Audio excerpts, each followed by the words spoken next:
지난 1년여를 개인적으로 돌아볼 때에 평생에 잊지 못할 값진 경험 두 가지를 했습니다. 저는 그 일을 통해서 지나온 날을 돌아보면 내가 과연 잘 살았는가, 그리고 또한 앞으로 어떻게 살아야 할 것인가를 깊이 묵상하게 되었습니다. 그 두 가지의 개인적인 경험이란, 먼저는 작년 이맘때에 있었던 미국 연수가 하나고요, 또 하나는 올 봄에 다녀온 성지순례입니다. 먼저 성지순례 이야기를 잠깐 하면, 저희는 이번에 그리스 터키 지역으로 다녀왔습니다. 그곳은 사도 바울께서 복음을 전했던 곳이에요. 사도 바울의 선교 여정을 따라서 저희가 순례 여행을 했습니다. 그런 가운데에 참 많은 도전을 받았는데, 이 성경에 기록되어 있는 것들을 글로 보는 것하고요, 그 현장에서 눈으로 보는 것하고는 차원이 다르더라고요. 축복합니다. 모두가 함께 다녀올 수 있기를 주님의 이름으로 축원드립니다. 시간이 없어요, 돈이 없어요가 아니라 하나님이 해주시겠죠. 똑같은 사건인데 눈으로 보니까 현장감이 있어요. 더 실감나게 마음에 다가오는 거예요. 바울이 자기가 다녔던 선교 여정을 말하면서 이런 이야기를 하거든요. 고린도후서 11장 26절에서 27절입니다. 여러 번 여행하면서 강의 위험과 강도의 위험과 동족의 위험과 이방인의 위험과 시내의 위험과 광야의 위험과 바다의 위험과 거짓 형제 중에 위험을 당하고, 또 수고하며 애쓰고 여러 번 자지 못하고 줄이며 목마르고 여러 번 굶고 춥고 헐벗었노라. 이렇게 선교 활동하는데, 전도하는데 어려움이 많았다는 이야기를 바울이 하고 있습니다. 이걸 성경의 글로 읽을 때는 그런가 보다, 참 많이 고생했나 보다 했거든요. 그런데 직접 바울의 전도 현장을 보니까 느낌이 다른 거예요. 특별히 바울이 여러 번 이 전도를 위해서 산맥을 넘었던 그 타우루스 산맥, 저희가 그 타우루스 산맥을 차를 타고 넘어갔습니다. 바울은 여러 번 걸어서 넘었는데요, 이 타우루스 산맥의 최고 높이는 해발 3,800m입니다. 우리나라에서 가장 남한에서 높은 한라산의 2배 높이에요. 거기를 우리는 차를 타고 넘었지만 바울은 걸어서 넘었거든요. 이 타우루스 산맥 3,800m, 3,000m 이상이 되니까요, 밑에는 여름이었거든요. 반팔 입고, 산꼭대기는 눈이 있어요. 얼마나 추운지 몰라요. 바울은 이 추위를 어떻게 견뎠을까? 그리고 이 높은 산, 이 깊은 산에서 얼마나 많은 강도들이 있었을까? 또 맹수들이 있었을까? 맹수들이 사는 게 당연합니다. 그 위험을 무릅쓰고 어떻게 선교했을까 싶은 게 실감이 나더라고요. 그 외에도 여러 곳이 기억에 납니다. 먼저는 바울 사도가 복음을 전하다가 매를 맞고 감옥에 갇히거든요. 그 바울 사도가 갇혔을 것으로 추정되는 필립보 감옥에 다녀왔어요. 또한 바울 사도가 이제 예루살렘으로 가게 되면 붙잡힐 것입니다. 그리고 죽게 될 것입니다.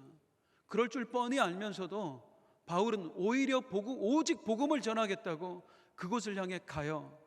그 바울이 목회했던 에베소 교회의 장로님들과 마지막 이별을 했던 그 밀레도 항구, 거기를 다녀왔는데 그것이 그렇게 기억에 납니다. 또 하나 기억에 남는 장소는 오늘 본문에 나오는 루스드라입니다. 저는 성경을 볼 때 몰랐어요. 루스드라가 그렇게 깡촌인 줄 몰랐어요. 완전히 도매산권. 저희 처갓집이 전라북도 진안이거든요. 처음에 깜짝 놀랐거든요. 이런 산이 있었나. 그런데 더 시골이에요. 어떻게 여기까지 복음을 전하러 왔을까 싶을 정도여서 정말 깜짝 놀랐습니다. 이렇게 바울의 여정을 따르면서 그가 전도했던 현장들을 우리가 발로 밟으면서 자연적으로 우리 모든 일행들의 마음에 들었던 생각은 무엇이냐? 나라면 과연 이렇게 할 수 있었을까? 저 개인적으로 이번 성지순례 여행이 특별히 더 은혜가 됐던 이유가 있습니다. 그것은 아까도 말씀드렸습니다마는 작년 이맘때 있었던 미국 연수 때문입니다. 저는 미국 연수 기간 동안 은혜 한인교회의 배려로 그곳 선교관에 머물러 있었거든요. 선교관에는 많은 선교사, 은혜 한인교회에서 파송된 370명의 선교사들이 수시로 와서 머물다 가세요. 미국에 볼 일이 있으신 분들이요. 그 외에 거기에 장기적으로 체류하는 분들이 계세요. 그분들은 평생을 하나님의 나라를 위해, 선교를 위해 모든 걸 쏟아 부었다가 이제 은퇴하신 할머니, 할아버지 선교사들이세요. 그분들과의 만남이 제 인생에 있어서 정말 많은 것을 생각하게 해주었습니다. 한 할아버지 선교사님, 우리 나이로 지금 90이 다 되셨습니다. 그분은 어느 날 목사님을 통해서 들려졌던 하나님의 음성, 선교하세요 라는 그 음성을 하나님의 음성으로 듣고 자기의 모든 것을 내던지고 선교 현장으로 갑니다. 불이 타서 두 아들, 중학생, 고등학생 아들, 하나는 중국집에, 하나는 일식집에 취직시키고 이제는 너희가 먹고 살아라, 하나님이 너희 책임져 주실 거다 하면서 선교로 떠나였던 그 아버지, 그분이 비행기 안에서 펑펑 울었던 그 이야기를 들었어요.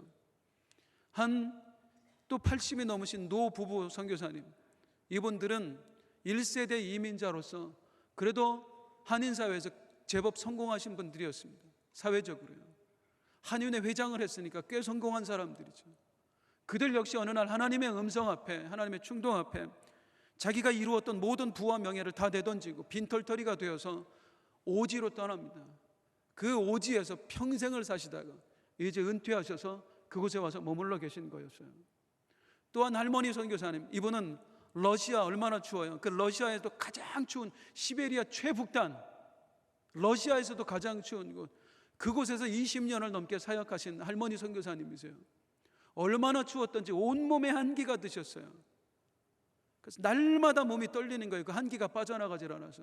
제가 미국에 있을 때에 35도 막 그렇게 나갔거든요. 그 더위에 이 할머니 겨울 파카 입고 떨고 있어요. 몸에 한기가 빠져나가질 않아서. 그러면서도 그분의 기도 제목, 80이 넘으신 분의 기도 제목이 뭐냐면, 하나님 빨리 러시아의 전쟁이 그치게 해주셔서 나 다시 그곳에 가서 복음 전하게 해주세요. 이분들과의 만남을 통해 저는 제 인생을 돌아봤습니다.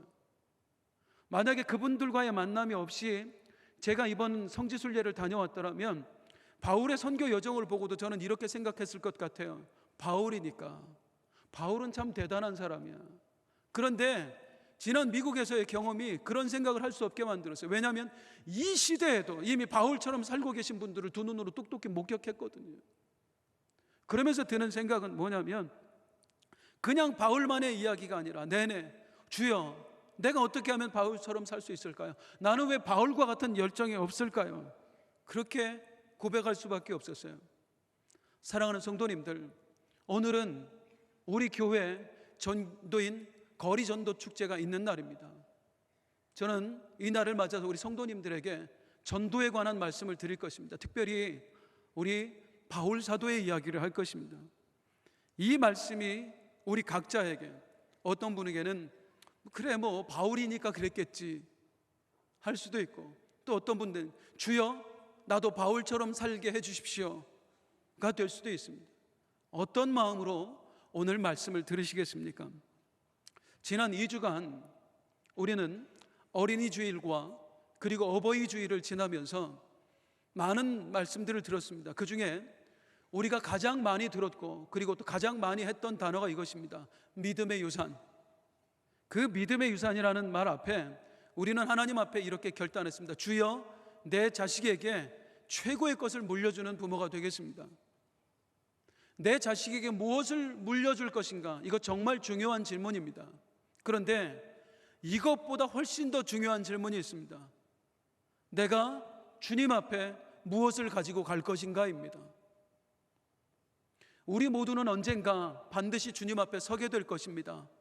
죄송합니다마는 여기 계신 분들 중에 어떤 분은 10년 안에 주님께 갈 것이고요, 어떤 분은 20년 안에 갈 것이고요. 서로 시간의 차이가 있을 뿐이지 누구도 예외 없이 우리는 반드시 주님 앞에 서게 될 것입니다. 또한 그 주님 앞에서 우리의 인생을 결산하게 될 것입니다. 사랑하는 성도님들, 그 주님 앞에 가실 준비하고 계십니까? 그 주님 앞에 내놓을, 주님 내가 이렇게 살았어요, 이걸 드립니다 할 만큼의 열매를 준비하며 사셨습니까? 바울은 자기의 죽음의 때를 생각을 하면서 슬퍼하는 것이 아니라 소망했습니다. 나는 하루빨리 주님 앞에 가고 싶다. 주님께 가는 게 기대가 된다. 왜 그랬느냐면요, 디모데후서 4장 8절을 한번 볼게요. 이제 후로는 내가 주님 앞에 가면, 내가 죽게 되면 그분 앞에 가서 내 인생을 결산하게 될 때에 이제 후로는 나를 위하여 의의 면류관이 예비되었으므로 주 곧 의로우신 재판장이 그날에 내게 주실 것이다. 내가 주님 앞에 심판받을 때에 나는 반드시 믿는다. 주님께서 내 머리에 의의 면류관을 씌워주실 것이다. 그렇기 때문에 주님 앞에 가는 걸 소망했다는 거예요. 이 소망을 어떻게 가질 수 있었을까요? 교만인가요? 아니에요. 주님이 어떤 자에게 의의 면류관을 씌워주신지를 바울은 너무나 잘 알았거든요. 그래서 주님 앞에 가는 게 기대가 되었던 거예요. 바울은 우리 주님은 어떤 자에게 상급을 주시는가, 어떤 자에게 면류관을 씌워주시는가에 대해서 데살로니가전서 2장 19절에서 이렇게 말씀합니다. 우리의 소망이나 기쁨이나 자랑의 면류관이 무엇이냐? 그가 강림하실 때 우리 주 예수 앞에 너희가 아니냐?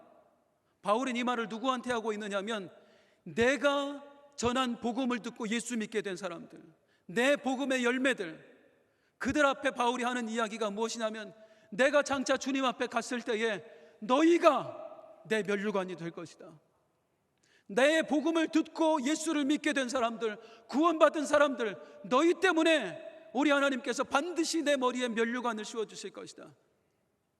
끊임없이 살아가면서 복음의 열매를 맺어왔기에, 생명구원의 역사를 일으켰기에 바울은 주님께서 나에게 의의 면류관을 씌워주실 것이라는 걸 확신했고, 그 확신이 있었기에 주님 앞에 가는 것이 기다려졌던 것입니다.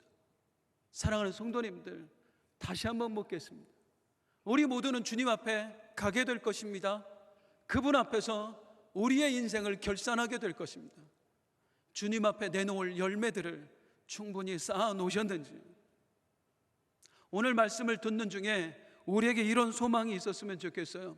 주여, 나도 마지막이 기다려지는 인생 되게 하여 주시옵소서. 나도 주님 앞에 내놓을 인생 되게 하여 주시옵소서. 주님 앞에 내놓을 최고의 열매는 우리가 얼마나 이 땅에서 부자로 살았는가, 얼마나 이름을 날렸는가, 그런 거 아닐 거예요. 우리 모두 알잖아요. 그분은 분명히 영적인 열매를 원하실 거예요. 믿음의 열매, 소망의 열매, 인내의 열매, 희생의 열매, 헌신의 열매 원하실 거예요. 무엇보다도 우리 주님께서는 우리에게 복음의 열매, 생명의 열매를 찾으실 줄로 믿습니다. 그 생명의 열매를 위해 열심히 뛰는 바울의 모습을 오늘 소개해 드릴게요.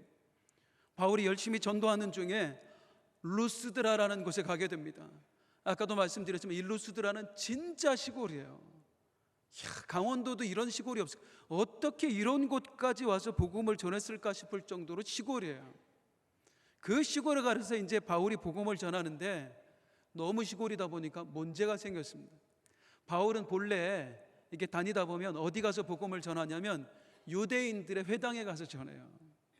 우리나라 사람들 대단하죠. 전 세계에 한국인이 없는 곳이 없다고 그러잖아요. 이 당시에 그랬어요. 유대인이 없는 마을이 없었어요. 그래서 늘 가면은 유대인들의 회당을 찾아갑니다. 유대인들은 구약 성경을 알잖아요.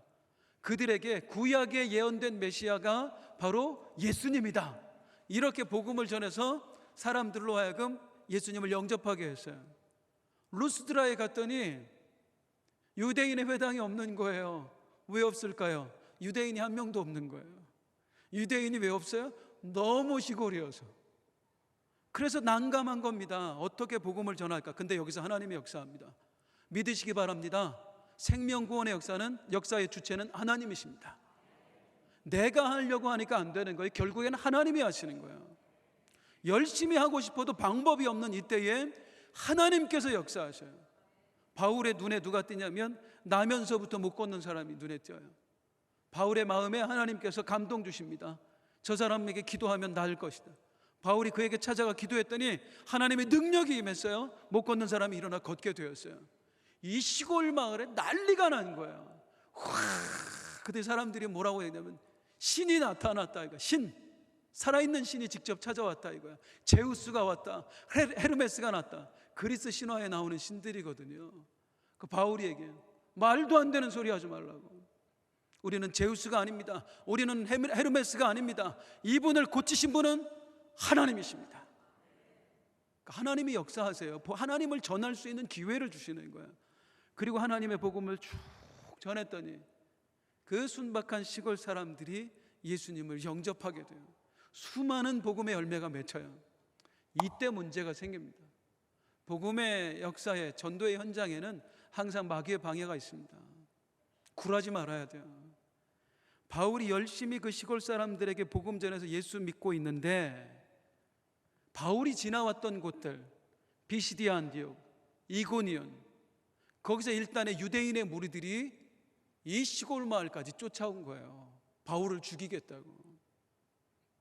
그래서 바울을 보자마자 복음 전하고 있는 이 바울에게 그 사람들이 와서 돌을 던졌습니다.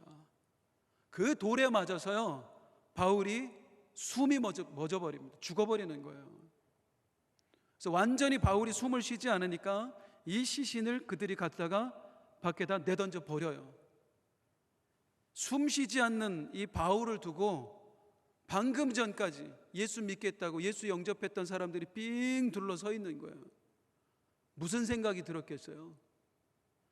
이 사람 조금 전까지 뭐 병든 사람 고치더니 하나님 살아계시다고 얘기하더니, 그리고 우리한테 예수 믿고 천국 가라고 얘기하더니 이 사람이 이렇게 됐네. 이게 뭐야? 우리가 받아들인 게 진짜 그게 진실이야? 그렇게 되는 거야? 할 때에 하나님이 또 한 번 역사하셔요. 자, 사도행전 14장 20절에서 21절입니다. 같이 읽습니다. 시작. 제자들이 둘러섰을 때에 바울이 일어나 그 성에 들어갔다가 이튿날 바나바와 함께 더베로 가서 복음을 그 성에 전하여 많은 사람을 제자로 삼고 루스드라와 이고니안과 안디옥으로 들어가서 삥 둘러서서 바울을 보고 있을 때 바울이 살아나는 거예요. 우리 하나님 살아계신 줄로 믿습니다. 이 살아나는 바울, 제가 이 성경을 처음에 읽다가 얼마나 진짜 눈물이 많이 나더라고요. 이 바울한테 감동받아서. 살아난 바울이 어떻게 하냐면요, 바로 루스드라 성에 잠깐 들어갔다가 치료를 받아요.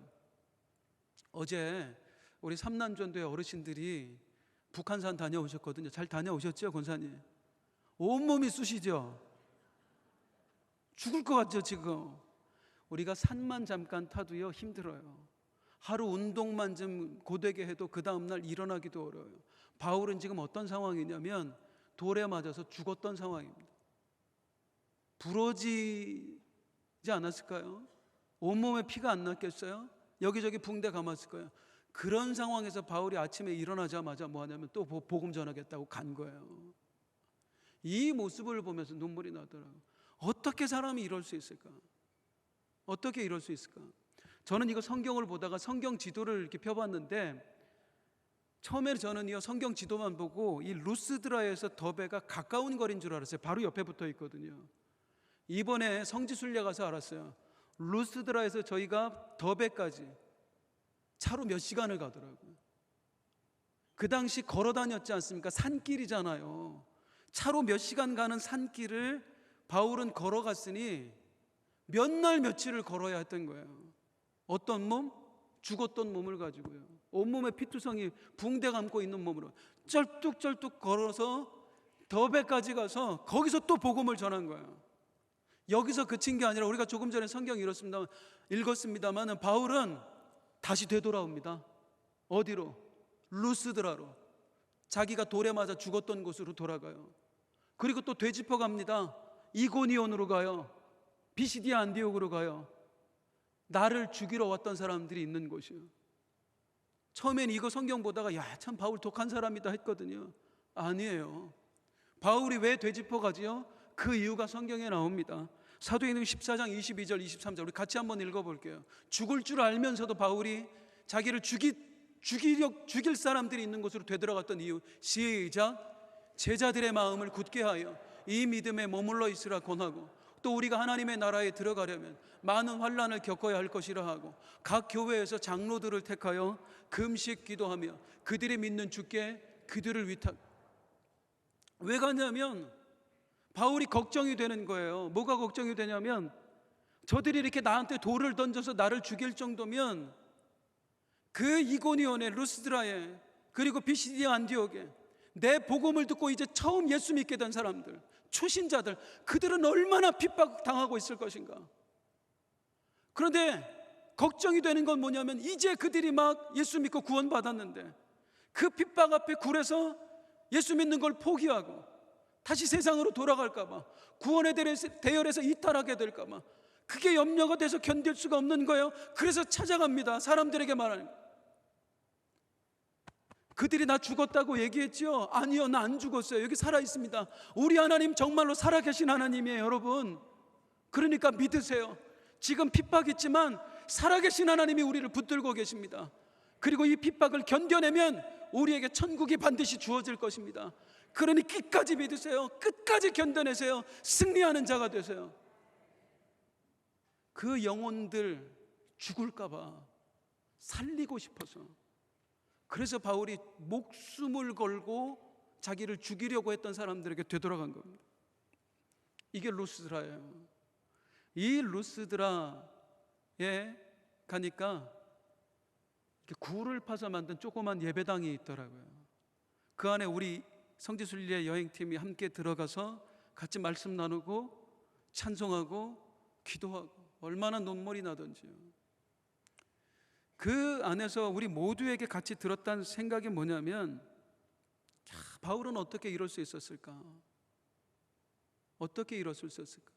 아까도 말씀드렸습니다마는 제가 만약에 미국 연수를 안 다녀왔더라면, 평생을 온전히 하나님께 다 쏟아부었던 그 노 선교사님들을 만나지 않았더라면 바울이니까 하고 말았을 것 같아요. 그런데 아니에요. 바울도 우리도 다 똑같은 사람이에요. 그런데 영혼 사랑의 마음이 달라요. 믿음에 대한 열정이 달라요. 왜 그럴까요? 도대체 뭐가 다를까요? 지난주 어버이 주일이었습니다. 우리나라는 참 감사한 것 같아요. 제가 미국에 있을 때 그때 어버이 주일이 꼈는데 아세요? 미국은 어머니 날하고 아버지 날이 따로따로 있어요. 따로따로 있는데 어머니 날 되니까 주일날 가니까 꽃도 달아주고요, 어른들 선물도 드리고요, 행사도 하고. 아버지 날은 어떻게 할까 그랬더니 아버지 날 주일날 됐는데 아무것도 없어요. 아버지들 너무 불쌍해. 우리 선교사님 한 분은 자기 딸하고 아들이 어머니 날만 선물해주고 밥 사주고 아버지 날은 입 닦았거든요. 삐쳤어요. 선교사들도 삐칩니다. 우리나라 좋은 나라, 우리 것이 소중한 거예요. 우리 같이 하잖아요, 전부 다. 지난주 우리 어버이 주일에 우리가 이 노래 불렀습니다. 어머니 은혜. 어머니 은혜의 3절 혹시 기억나세요? 사람의 마음 속엔 온 가지 소원, 어머니의 마음 속에 오직 한 가지. 사람의 마음 속엔 소원이 여러 가지인데 어머니 마음 속엔 소원이 딱 하나밖에 없대요. 어떤 소원? 우리 자식 어떻게 하면 잘 살게 해줄까? 우리 자식 어떻게 하면 잘 될까? 어머니의 마음 속엔 그 소원밖에 없대요. 바울에게는 어떤 소원이 있었을까요? 우리와 다른 삶을 살았던 그 바울은 어떤 소원을 품고 살았을까요? 빌립보서 1장 20절, 나의 간절한 기대와 소망을 따라. 내 소망은 딱 하나뿐입니다. 내 소원은 딱 하나뿐입니다. 나는 이 소원밖에 없습니다. 아무 일에든지 부끄러워하지 아니하고 지금도 전과 같이 온전히 담대하여 살든지 죽든지 내 몸에서 그리스도가 존귀하게 되는 것. 이게 나 바울의 유일한 소망입니다. 내 마음속엔 이 소원밖에 없습니다. 어떻게 하면 우리 주님 기쁘게 하실까? 기쁘게 해드릴까? 어떻게 하면 우리 주님의 눈물을 닦아드릴까? 살든지 죽든지 나는 주님을 위해 살. 바울의 마음속에는 이 소원밖에 없었어요. 어떻게 하면 잘 살 수 있을까? 어떻게 하면 출세할까? 어떻게 하면 이름을 날릴까? 어떻게 하면 뭘 할까가 아니라 어떻게 하면 우리 주님을 기쁘시게 할까? 그리고 어떻게 하면 우리 주님 기뻐하시는 생명의 열매들을 주님께 드릴 것인가? 마음속에 이거밖에 없었어요. 그랬더니 바울이 목숨 걸고 되돌아갈 수 있었던 것입니다. 주님 사랑해서, 주님 마음을 품고. 다시 말씀드립니다만 바울은 우리랑 똑같은 사람입니다. 남다른 사람이 아니에요. 그냥 하나님이 다르게 만들지 않았어요. 똑같이 만들었어요. 그런데 우리와 다르지요. 왜 바울이 우리와 다를 수밖에 없는가? 왜 우리와 비교도 안 될 그 믿음과 열정을 바울은 가질 수 있었을까? 이제 그거 찾아볼게요. 바울이 그 믿음과 열정을 가질 수 있었던 이유를 성경을 통해서 알아보는데 여러 가지가 있겠습니다. 오늘은 딱 한 가지만 살펴보겠습니다. 그 힌트가 어디서 나오냐면 바울이 보낸 편지에서 나와요. 디모데라는 사람에게 편지를 보내요. 디모데가 누구냐면 아까 말했던 그 깡촌 시골 있지요, 루스드라. 거기서 예수 믿은 사람이에요. 디모데가 소년이었거든요. 그 소년 디모데가 바울이 못 걷는 사람을 고치는 걸 봤어요. 그리고 바울이 예수님 전하는 걸 들었고요. 바울이 돌에 맞아 죽는 것도 봤고요.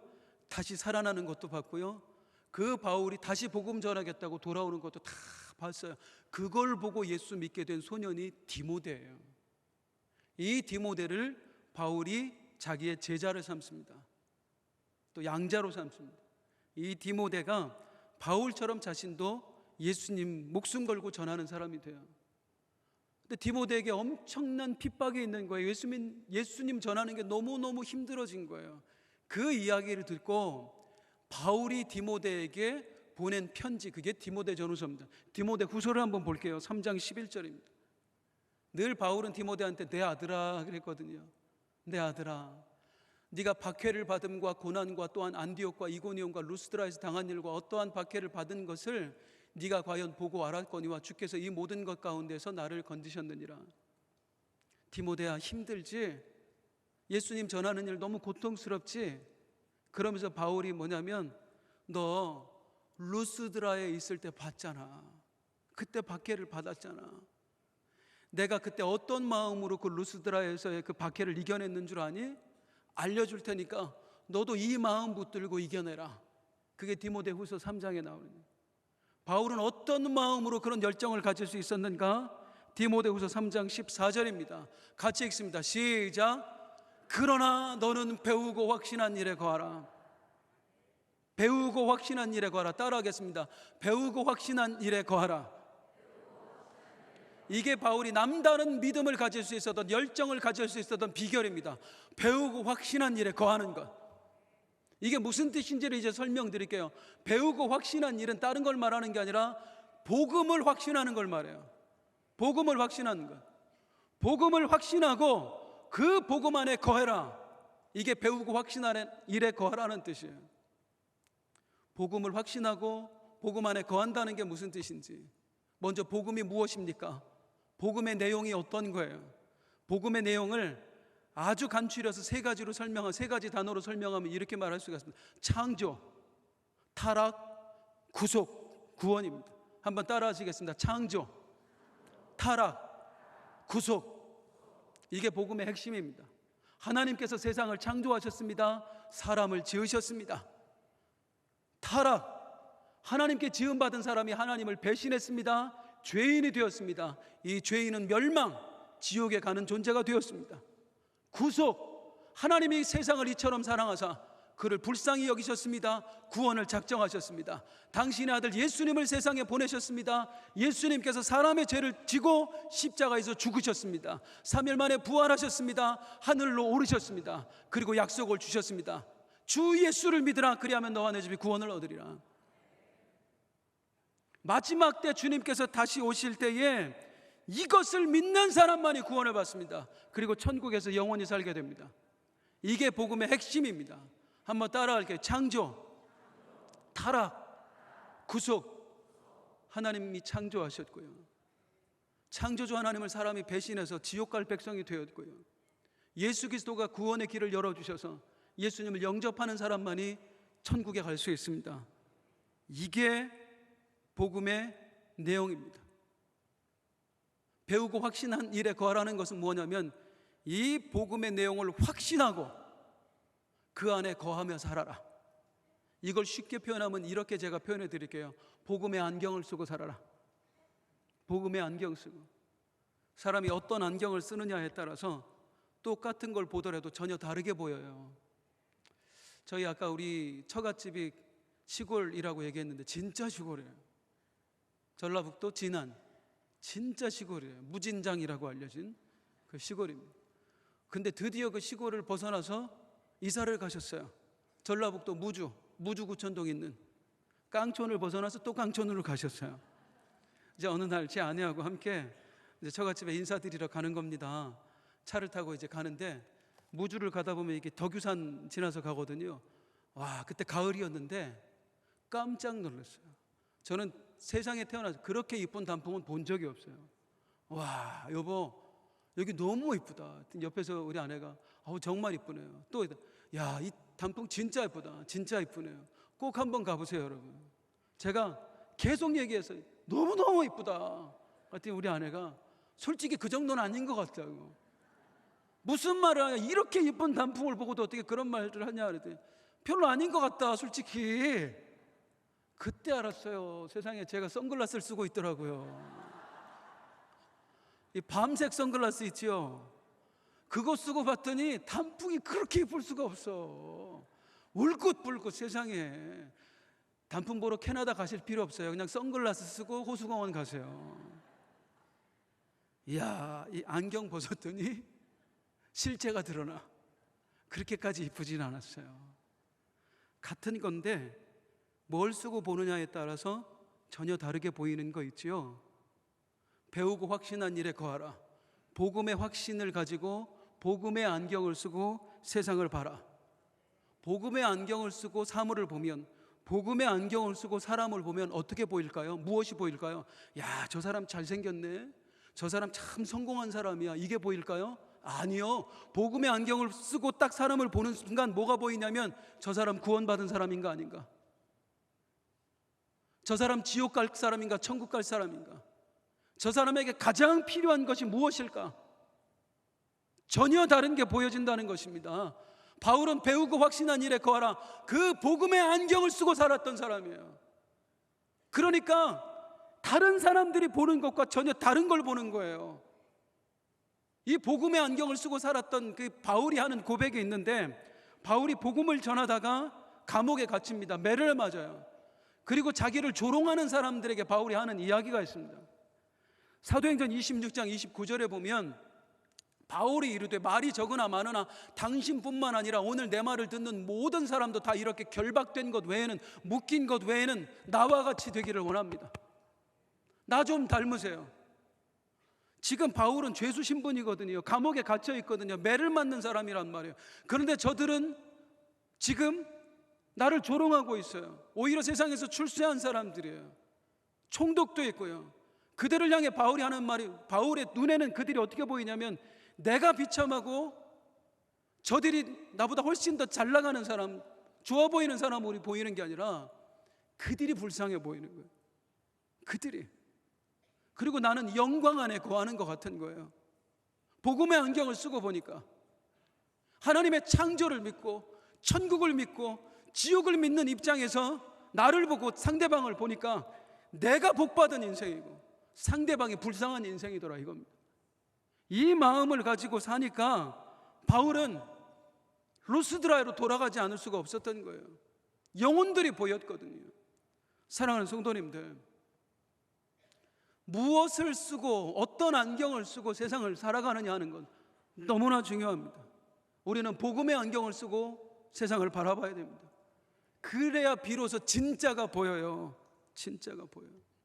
복음의 안경을 쓰고 내 삶을 딱 바라보면은요, 비록 내가 병들었어도, 비록 내가 가난할지라도, 내가 비참해 보이지 않아요. 천국 백성된 내가 세상에서 가장 복받은 사람으로 보여져요. 주님의 자녀된 내가 세상에서 가장 존귀한 사람으로 보여져요. 복음의 안경을 쓰고 보면은, 복음의 안경을 쓰고 보면은요, 아무리 돈 많은 사람이라도, 아무리 출세한 사람이라도 예수 믿지 않는 것 하나 때문에, 그 심령에 예수의 영이 없는 것 때문에 그 사람이 얼마나 비참하고 불쌍하게 보이는지 몰라요. 이 눈이 나에게 있는가? 오늘날 우리 기독교인들, 우리 그리스도인들의 안타까움이 무엇입니까? 너무나 많은 사람들이 이 복음의 안경을 벗고 살아간다는 겁니다.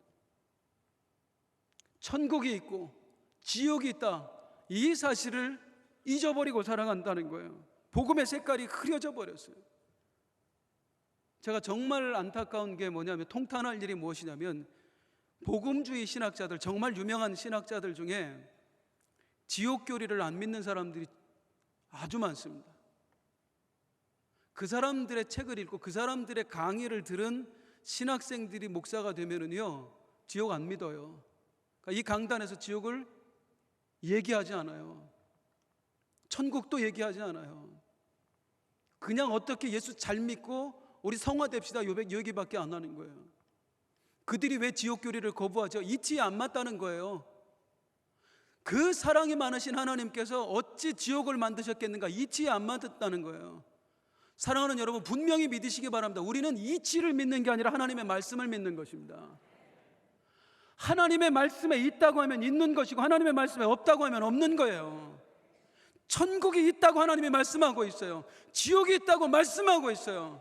우리는 그걸 믿고 살아가는 거예요. 그런데 이 시대의 수많은 교회들, 목사님들, 천국 복음을 더 이상 외치지 않는다고요. 지옥을 외치지 않는다고요. 그러니까 너무나 신앙생활이 해이해져 버린 거예요. 복음의 안경을 다 벗어버리고 사는 사람처럼 되어버린 거예요. 그리고 똑같은 그리스도인들이 세상 사람들처럼 같은 것을 바라보고, 어떻게 하면 더 부자 될 수 있을까? 어떻게 하면 더 출세할 수 있을까? 예수라는 이름을 가지고. 이 안타까움 속에서 나 자신을 돌아봐야 됩니다. 나는 복음의 안경을 쓰고 있는가? 또 하나의 안타까움은 무엇이냐면, 복음의 안경을 쓰기는 썼는데 정말 많은 그리스도인들이 복음의 안경을 썼다 벗었다 한다는 겁니다. 썼다 벗었다. 언제 써요? 예배당 안에 와서는 써요. 복음의 안경을 딱 쓰고 예배 드리는 거예요. 하나님 말씀에 아멘도 하고, 기도할 때 결단도 하고, 찬송할 때 하나님께 고백도 하고, 주여 나에게 천국 백성 되게 하시니 감사합니다, 주의 나라를 위해 살겠습니다. 그리고 예배당 문을 딱 나서면 안경 벗어버려요. 그리고 세상 사람들과 똑같은 눈으로 세상을 바라봐요. 어떻게 하면 더 출세할 수 있는지, 어떻게 하면 더 높아질 수 있는지, 어떻게 하면 더 가질 수 있는지. 그러니까 오늘날 그리스도인들이 능력이 없지요. 배우고 확신한 일에 거하라. 복음에 확신한 일에 거하라. 복음의 안경을 잠시도 빼지 말고 늘 눈 위에 쓰고 복음의 관점으로 세상을 바라봐라. 영혼을 바라봐라. 그러면 다르게 살 수밖에 없어요. 다시 말씀드립니다마는 바울은 이 배우고 확신한 일에 거했기 때문에, 복음의 안경을 썼기 때문에 루스드라로 돌아갔습니다. 내 몸에 상처난 거, 내 몸이 죽을 것 같은 거, 그게 중요한 게 아니에요. 복음의 안경을 쓰고 바라보니까 루스드라에 죽어가는 영혼들이 있는 거예요. 그 초신자들이 예수 버리고 지옥 가게 생긴 거예요. 그래서 다시 가는 거예요. 이고니온으로 가는 거예요. 피시디 안디옥으로 가는 거예요. 안 됩니다, 여러분. 믿음 저버리면 안 됩니다. 끝까지 붙들고 이겨내셔야 돼요. 이 시련을 이기면 우리에게 천국이 주어집니다. 그 믿음 버리면 여러분 지옥 가게 됩니다. 그게 보이니까 내 목숨을 도외시하고 갈 수밖에 없었던 거예요. 진짜가 보이니까요. 진짜가 보이니까. 사랑하는 성도님들, 여러분 모두를 축복합니다. 복음의 확신 안에 거하시기를 바랍니다. 복음의 안경을 쓰고 세상을 바라보고 영혼을 바라볼 수 있기를 주님의 이름으로 축원합니다. 복음의 안경을 벗어버리는 순간 우리는 마귀가 보여주는 것들을 볼 수밖에 없어요. 헛된 것들을. 복음의 안경을 써야지만 진짜가 보이는 거예요. 그 복음의 안경을 쓰고 복음의 안경을 쓰고 내 삶을 바라보면은요, 감사할 수밖에 없습니다. 세상에 내가 어떻게 구원을 받았지? 내가 어떻게 예수를 믿었지? 이런 내가 하나님의 아들이 됐다고, 딸이 됐다고, 나한테 천국이 주어졌다고, 거기서 영원히 살 수 있다고, 내가 이 못난 내가 지옥에서 건짐받았다고, 많은 게 부족해도 감사가 나올 수밖에 없어요. 복음의 안경을 쓰고 내 주변 사람들을 보면은요, 안 불쌍한 사람이 없습니다. 그 많은 돈 가지고 떵떵거리고 잘났다고 아무리 얘기해도 예수를 믿지 않는, 예수의 영이 없는 사람, 지옥불을 향해 달려가는 그 사람, 불쌍하게 보일 수밖에 없어요. 전혀 부럽지 않더라고요. 이 안경을 쓰고 사는 사람들, 사실은 우리가 그 사람들 때문에 구원받았거든요. 복음의 안경을 쓰고 사는 사람들 때문에. 언젠가 나에게 찾아와서 애기 엄마도 나랑 같이 교회 가자 했던 그 아줌마, 아저씨 예수 믿고 구원 받으세요 했던 그 청년, 아들아 예수 믿어야 돼, 너 예수님밖에 없어 했던 부모님, 그분들이 나에게 왜 용기를 내서 다가올 수 있었어요? 나에게 그 말을 해줄 수 있었어요? 그분들의 눈에 복음의 안경이 쓰여져 있었거든요. 근데 내가 너무 불쌍했던 거예요. 내가 꼭 예수 믿고 천국 갔으면 좋겠다. 그래서 그분들이, 복음의 안경을 썼던 분들이 나에게 찾아와서 예수님을 전했고, 그 복음이 내 심령을 움직였고, 그래서 내가 예수 믿었고 구원 받았습니다. 우린 복음의 빚진 자들이에요. 그 안경을 쓴 사람들이 없었다면 오늘 우리는 없는 거예요. 이제 그 안경을 이제 우리가 쓸 차례인 것입니다. 안타까움이 뭐냐면 이 코로나 기간을 지나면서 한국 교회들이 더 이상 전도하지 않습니다. 이렇게까지 될 줄 몰랐죠. 이렇게 전도하는 사람이 급격하게 줄어버릴 줄 몰랐죠. 길거리 가보세요. 옛날처럼 전도하지 않아요. 오히려 막 설치고 돌아다니는 건 대부분 이단들이에요. JMS, 안상홍 증인회, 신천지, 그들은 더 발광을 합니다. 그런데 예수 믿는 사람들 다 주저앉았어요. 우리 교회도 그런 것 같아요. 그렇게 열심히 복음 전했던 우리 사랑하는 분들이 어느 날 주저앉아 있는 모습을 보면 안타까워요. 우리 교회가 부흥 안 될까 봐, 숫자가 안 늘어날까 봐 그게 염려가 되는 것 아닙니다. 영혼의 눈을, 복음의 안경을 쓰고 바라보면 교회 숫자 늘어나는 게 중요한 게 아니라 지옥 갈 사람들이 있는 거예요. 진짜로. 그분들 때문에 우리가 움직여야 되는 거예요. 하나님이 복음의 안경을 쓰어 주셨음에도 불구하고 그것을 벗고 세상 사람들과 똑같이 바라보며 살아왔던 나, 오늘 나에게 도전하시는 하나님이십니다. 다시 복음의 안경을 쓰고 세상을 바라봐다오. 내 마음을 가지고, 내 눈을 가지고 그의 영혼을 바라봐다오. 그리고 그들에게 찾아가다오. 오늘 거리전도 축제 날입니다. 많은 분들이 오늘 식사하시고 함께 나가서 일단 이미지 좀 좋게 하려고요. 우리 기독교 이미지 좀, 그래서 막 청소도 하고 하려고요. 그렇게 함께 동참해 주시고, 기회가 되면 복음도 전해 주시고, 오늘 혹시 시간이 안 돼서 못 나가시는 분들, 다른 계획이 있으신 분들은 삶의 현장에서 열심히 전해 주세요. 복음의 안경 절대 벗지 마시고요. 그럴 때 하나님의 크신 은혜의 역사, 주님 앞에 들고 갈 은혜의 열매들, 축복의 열매들 내 삶에 가득 쌓여갈 줄로 믿습니다. 우리 성도님들과 함께 부르고 싶은 찬송이 있습니다. 하나님 아버지의 마음, 주여 당신의 마음 나도 갖게 하시고 당신의 눈을 나도 갖게 하여 주시옵소서. 일어나서 함께 찬양하겠습니다.